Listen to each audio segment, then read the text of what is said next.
সারা বাংলাদেশ থেকে যে কেউ আমাদের মনোনয়ন আবেদন ফর্ম তুলতে পারবেন। এই প্রক্রিয়া আমরা চালু করেছি যাতে করে রাজনীতিটা শুধুমাত্র কিছু মানুষ, কিছু গোষ্ঠী, কিছু পরিবারের মধ্যে আটকে না থাকে।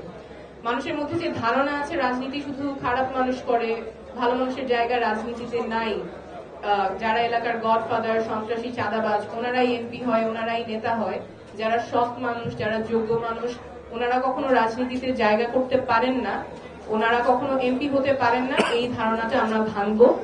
যারা আসলেই যোগ্য মানুষ, যারা আসলেই যোগ্য এবং সৎ এবং জনপ্রতিনিধি হিসেবে কাজ করতে পারবেন তাদেরকে আমরা জাতীয় নাগরিক পার্টি থেকে সংসদে পাঠাতে চাই। সেই জন্য আমরা আমাদের মনোনয়ন আবেদন ফর্ম উন্মুক্ত করে দিয়েছিলাম।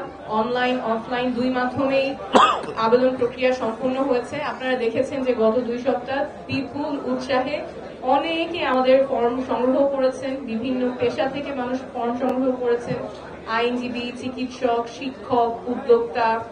আমরা দেখেছি আমাদের অফিসে, আপনারা সাংবাদিক বন্ধুরা আপনারাই কভার করেছেন যে অনেক উৎসাহ উদ্দীপনার মাঝে মানুষজন আমাদের মনোনয়ন আবেদন ফর্ম সংগ্রহ করেছেন। এমন মানুষ এসেছেন যারা হয়তো আগে কখনো চিন্তা করেননি রাজনীতিতে তাদের জায়গা হবে, রাজনীতি প্রক্রিয়ায় তারা সংযুক্ত হতে পারবে, এমন অনেকে আমাদের এই প্রক্রিয়ায় সংযুক্ত হয়েছে।